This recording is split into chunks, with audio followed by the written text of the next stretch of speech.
Сәлем бердік балалар. Бүгінгі сабағымыз қазақ тілі 3 сыныпқа арналады. Менің сабағым көрден алдын каналыма тіркеліп, лайк басып, комментарий жазуды ұмытпаңыздар. Бүгінгі сабағымыз 112 сабақ 39 жаттығу өлеңді мәнерлеп оқы. Суға жүзу. Көлдің бетін иректеп, қалқып жүрген үйрек көп. Інім тұрды қыңқылдап, жүзуді аға үйрет деп. Көлдің үстін сызғалап, жүзген қаздар ызғынақ, құр қызықтап көрумен қайтамыз ба біз бірақ. Дәрменсіздік танытпай, үйренуден жалықпай, іні-шегім екеуміз жүзсек дейміз балықтай дейді. Өлең мазмұны бойынша бір-біріне сұрақ қой. Суда жүзудің пайдасы қандай? Суда жүзуді үйрену үшін не істеу керек деп ойлайсың?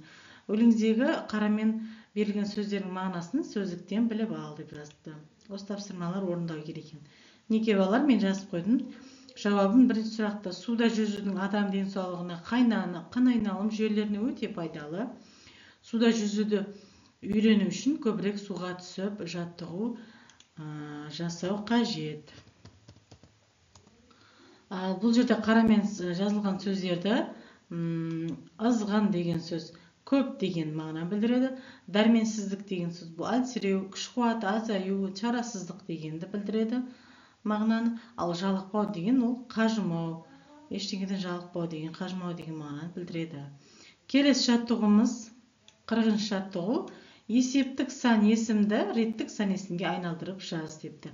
Бізге бір қатар, екіншісін реттікке айналдырамыз. Осы бір деген есептікті реттікке айналдырамыз. Бұл жерде бір қатар, бірінші қатар, 3 орын, үшінші орын, 9 мектеп, 9-шы мектеп, 6 сынып, 6-шы сынып. Бұл жерде сан есімдерге сұрақ қой депті. Бұлардың мағыналық өзгешелігін айтып түсіндір. Бұл жерде бір деген есептік сан есімге қанша деген сұрақ қоямыз. Ал бірінші деген реттік сан есімге нешінші деген сұрақ қойылады. Осылай сұрақты айырмашылықтарында, сұрақ қойғанда да айырмашылық бар. Реттік сан есім мен есептік сан есімін осылай ажыратады екеніміз. Келесі жаттығуымыз 41-ші жаттығу: өлең жолдарының ретін тауып жаз.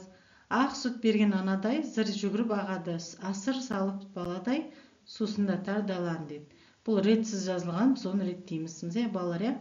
Ақ сүт берген анадай сусындатар даланы, асыр салып баладай зыр жүгіріп ағады. Бұл не деген сөз? Бұл яғни суды айтып жатыр.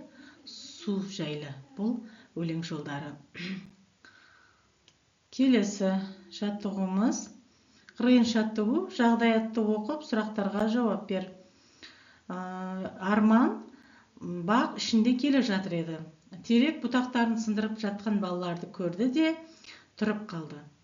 Осылай біз жалғастырамыз. Енді сұрақтар берілген. Арман не істеді деп ойлайсың?